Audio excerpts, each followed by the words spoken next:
Araw-araw may bagong balita,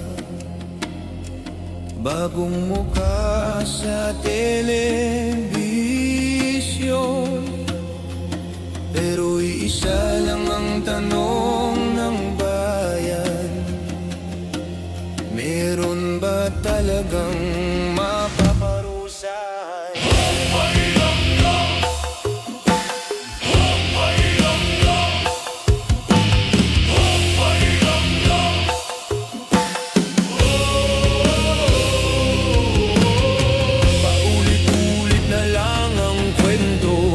May investigasyon na naman, may iyakan sa entablado, may press con sa harap ng bayan, tapos biglang katahimikan, parang script na sinanay, at tayo'y nanonood na lang muli sa palabas nilang walang wakas. Habang sila tawanan sa kamera, may nagbibilang ng barya sa kanto. Habang sila bumabangka sa pagdinig, may batang naglalakad sa bahay. Meron ba talagang mapaparusahan? O ito ay palabas lamang? Hanggang kailan kami manonood sa sistemang ginagawang biro ng nasa itaas? Pagod na kami sa pangako, pagod na sa kasinungalingan. Meron ba talagang mapaparusahan? O ito ay palabas lamang?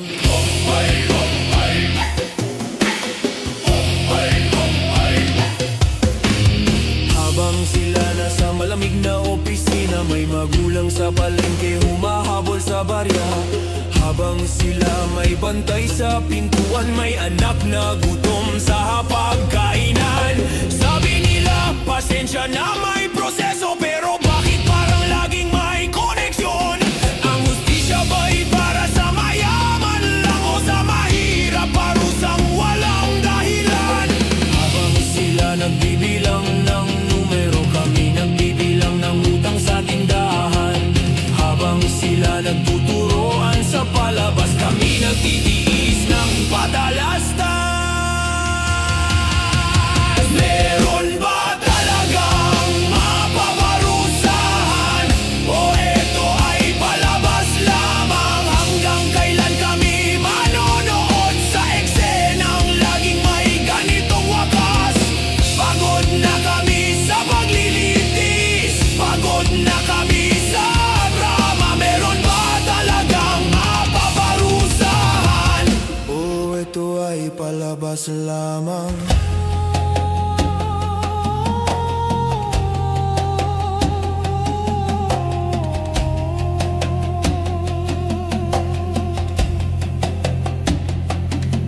Hindi kami galit dahil mahirap kami, galit kami kasi niloloko kami. Hindi kami pagod sa trabaho, pagod kami sa walang pagbabago.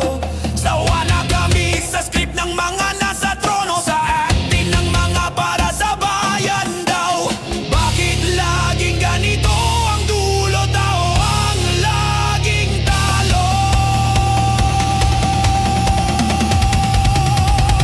Meron ba talagang mapaparusahan? O ito ay palabas lamang? Hanggang kailan kami tatahimik sa sistemang sanay sa kasinungalingan? Pagod na ang bayan pero tuloy pa rin, pagod na ang puso pero umaasa rin. Meron ba talagang mapaparusahan? O ito ay palabas lamang?